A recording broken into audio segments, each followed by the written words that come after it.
M7HMK Mobile, M7HMK Mobile, M7FRS.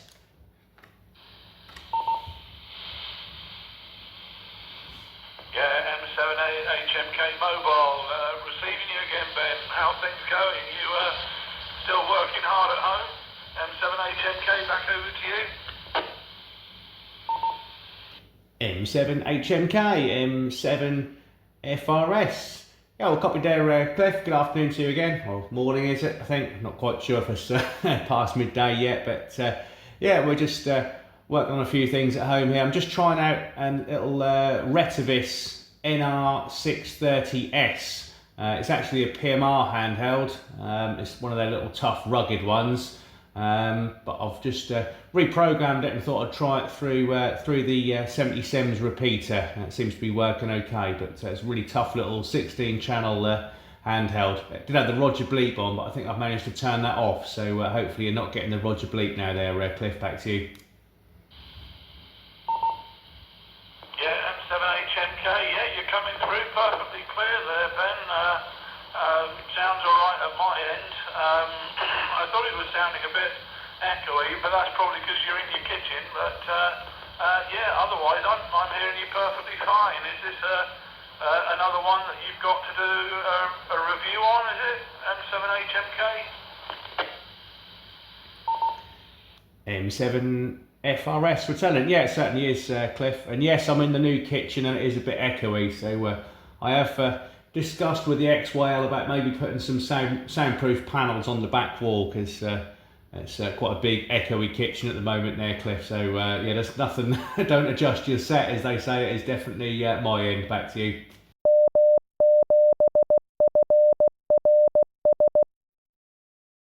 Hi guys, welcome back to the channel, and in this video Retevis have invited me to check out their new NR630S high power UHF, technically PMR walkie-talkie.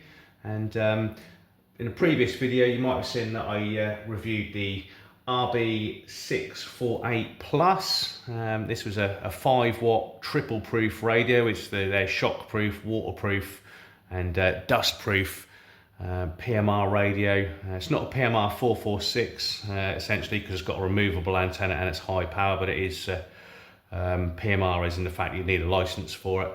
And I said there was possibly a way these could get legally used here in the UK, and I've discovered the same thing with the NR630. Although I don't have a business license or anything like that, or PMR license. And again, you technically couldn't use it on PMR 446, sorry, because that wouldn't be legal because of the power output. They have actually sent me the programming cable with this, and I've programmed this up to our local repeater for ham radio, which you'd have heard in the intro there. So it does do 70 SEMS in the UHF band. I think the UHF frequency range of these is 400 to 480 megahertz, and the antenna they come with is just for 400 to 480 megahertz. It's not a dual band antenna, it's just a single band antenna on these. Unusually, these are quite different to regular PMR handhelds. Normally on a PMR handheld you just have the channel number showing, so you can see this one's currently on channel 12. Normally they're sort of 16 channels, that kind of thing, as is this one. But on the display of this, it actually shows you the frequency. I appreciate there's a lot of light reflected as usual on the camera, but like you say, you can see your receive and your transmit frequencies, as well as the CTCSS tones, which is something you don't often see on PMR handhelds. Normally the users aren't too worried about what frequency they're on as such, as long as they're on the right channel.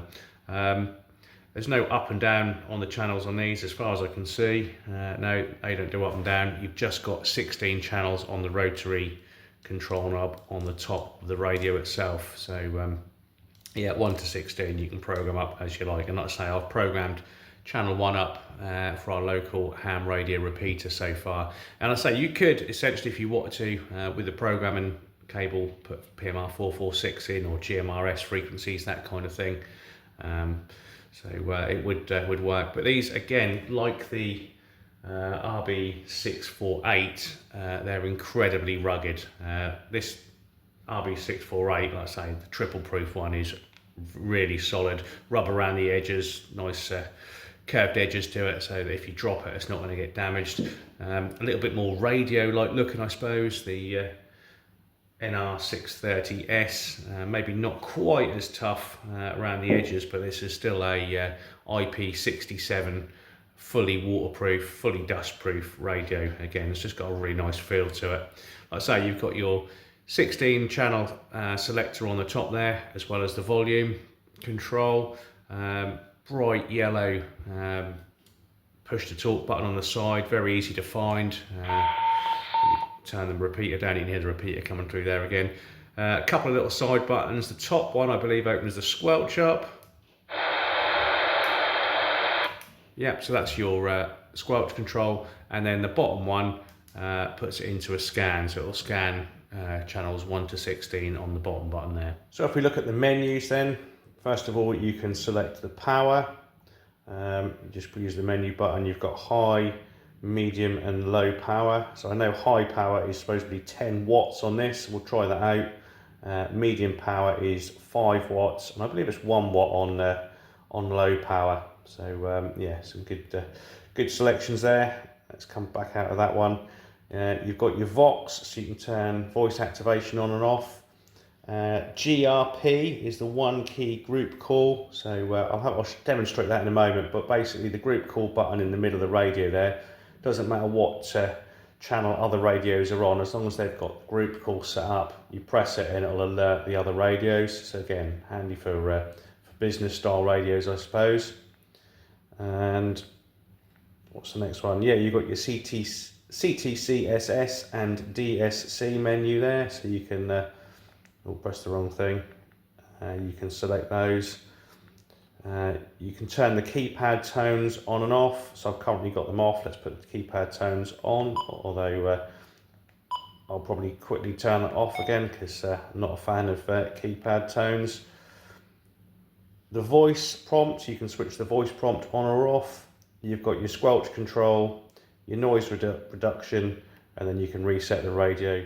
You've got a channel lock, so if we turn the channel lock on and exit the menu, I believe you now can't change channel using the rotary on the top there, so that's just locked onto whichever channel you're on. So we'll turn that back to off again so that we can change channel.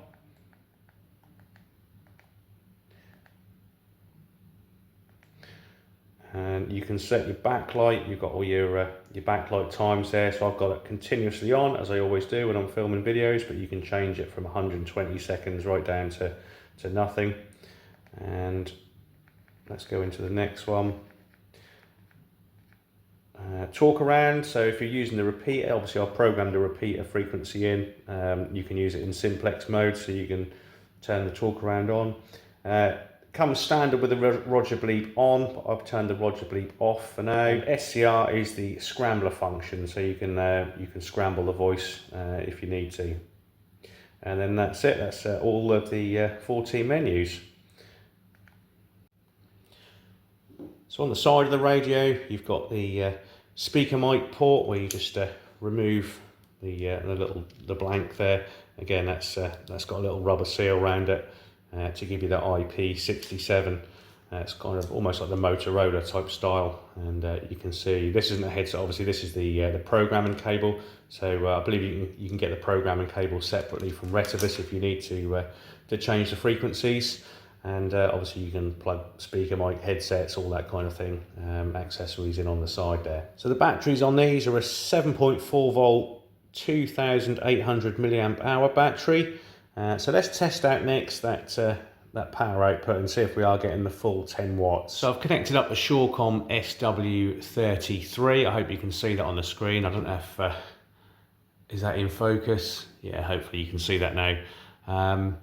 And we're on 449 megahertz, so let's key up there. And there you go, you can see we're getting almost 11 watts, to be honest. Definitely 10.5 watts out of that, so yeah, it's definitely giving out the power that it says it does. So lastly, I'll demonstrate the group call. I've got this one on channel 12, and let's move this one away to a different channel. It's on channel 7, doesn't matter which channel it's on, but they're on different frequencies.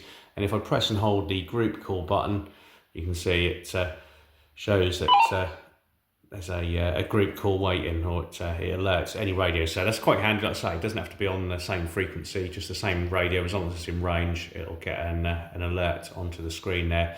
You only get a quick sort of Roger Bleep style audio blip, I suppose. So I guess you could miss it, but at least you know somebody is trying to call. So there you go, that's the NR630S, tough little rugged PMR, GMRS, ham radio if you like, from Retevis. And as always, I hope you've enjoyed this video. If you have, please leave a like, subscribe, let us know what you think in the comments, and we'll see you in the next video.